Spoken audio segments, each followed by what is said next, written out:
So, is there really such a thing as a male brain and a female brain? It's a huge question, and it kind of shapes everything, from the toys we buy for kids to the jobs people think they're suited for. For a long, long time, science seemed to have a pretty straightforward answer. But now, that simple answer is right in the middle of a massive scientific debate. Today, we're going to unpack the science behind the gendered brain. All right, to really get what's going on here, you need to understand that there are two really powerful and sometimes competing ideas in science. We're going to start with the traditional view, the one that says our brains are, from the very beginning, different by design. So let's just ask it straight up. Male brain versus female brain, is it a scientific fact or is it just a popular myth? For decades, a big part of the scientific world would have confidently told you, oh, it's a fact. The whole idea was that our biology doesn't just shape our bodies, it hardwires our brains for totally different paths in life. But as you're about to see, a really compelling new way of thinking is challenging that belief. Okay, let's dive into that classic view first. The one that says male and female brains are intentionally set on different tracks right from the get-go. And it's all thanks to one super powerful biological driver, hormones. The key term you gotta know here is sexual dimorphism. It's just a fancy biology term for when males and females of the same species look different in ways beyond the obvious. Think about a peacock, right? With that giant, incredible tail, versus the peahen, who's much more low-key. That's sexual dimorphism. The question for scientists has always been, does that same principle apply to something as complex as the human brain? Well, the theory for how this works is called the organizational hypothesis, and it's pretty much a three-step process. First, way early in development, the gonads develop. Then, in males, the new testes start pumping out hormones like testosterone. And this hormonal flood, well, it's thought to do more than just build the body. It permanently organizes the brain, basically laying down the neural blueprint for what are considered male brain structures and behaviors. So if that's the male story, what's happening with the female brain? Well, according to this hypothesis, the female pattern is basically the default setting. If that big surge of testosterone isn't there to actively change things, the nervous system just naturally develops along a female track. No special feminizing signal needed. And we see some pretty amazing evidence for this in the animal kingdom. Take songbirds. In a lot of species, it's only the males that sing these really complicated songs to attract a mate.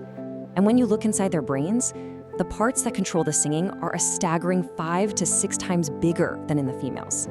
It's a super clear physical difference in the brain that's tied directly to a sex-specific behavior. And hey, it's not just a weird bird thing. Scientists see this in rats, too. There's a part of the rat brain that's also 5 to 6 times larger in males. And what's crucial is that researchers have shown that these differences in both the birds and the rats are a direct result of which hormones they were exposed to around the time of birth.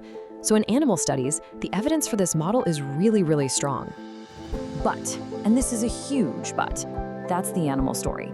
The moment we turn our focus to the human brain, the picture gets a whole lot messier. A totally different idea starts to emerge, one that really challenges that neat and tidy binary.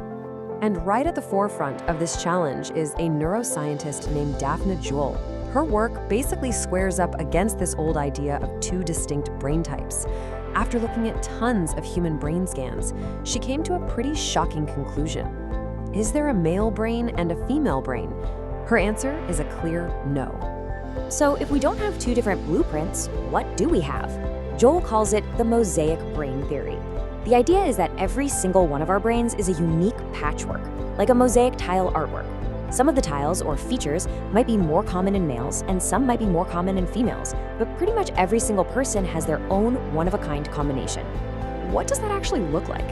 Well, it means that even if one part of your brain has a feature that's more common in males, that tells you absolutely nothing about the other parts of your brain. There's no real consistency. You might have a male-typical amygdala, but a female-typical hippocampus. The combinations are practically endless, which means every one of us is walking around with a truly unique brain mosaic. And here's the really critical part to understand. The mosaic theory isn't saying there are no differences between male and female brains on average. Of course there are.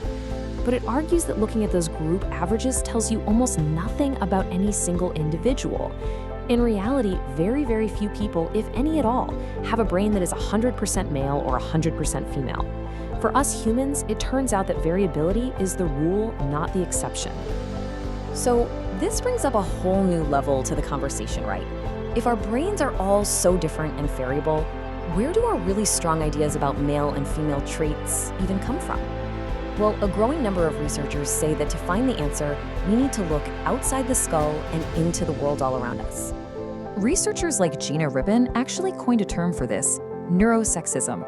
It's what happens when people take tiny, often misunderstood findings from brain science and then use them to justify old-school gender stereotypes. It's that whole men are from Mars, women are from Venus argument, just dressed up to look like serious science. Ribbon really sums up her whole perspective in this one powerful quote: "The brain is gendered by the world, not gendered from the start." Just let that sink in for a second. The idea is that the differences we see aren't just hardwired from birth. Our brains are incredibly flexible, and they are constantly being shaped by the gendered world we live in every single day. And it makes so much sense when you think about it. The toys we're handed as kids, the subjects we're encouraged to pursue in school, the jobs people tell us we'd be good at. All of these experiences literally, physically, shape the connections in our brains. So a world that treats boys and girls differently is, in the end, gonna help produce brains that look different. So where does that leave us? How do we possibly put these two ideas together when they seem to completely contradict each other? One theory says hormones create two different paths. The other says almost everyone is a completely unique mosaic. This chart actually does a great job of laying it all out. The dimorphism view, that's the classic one, it focuses on the average differences between big groups. The main driver is hormones, and the metaphor is two different blueprints. But the Mosaic view, it focuses on the variety within a single person's brain, and it says the driver is a super complex mix of genes, hormones, and environment, and its metaphor, a unique piece of art for every person. They're actually asking slightly different questions. So you see, this isn't about one theory being right and the other one being wrong. That's the most important thing to get. Both of these ideas are based on solid, legitimate scientific research. They're just looking at the same puzzle from different angles.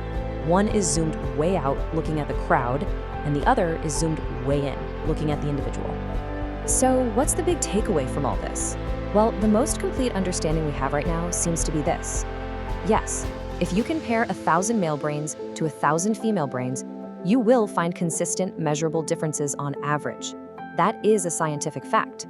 But, and this is the part that really matters, the idea that your brain can be neatly sorted into one of two boxes, male or female, that's just a massive oversimplification of how incredibly complex and individual our brains really are. And this leaves us with one final, really important question to think about. If our brains aren't fixed blueprints, but are actually unique, one-of-a-kind mosaics, what does that change? How does that change what we believe is possible for ourselves and what we believe is possible for other people? The answer to that question, well, it doesn't just belong in a neuroscience lab. It belongs to all of us.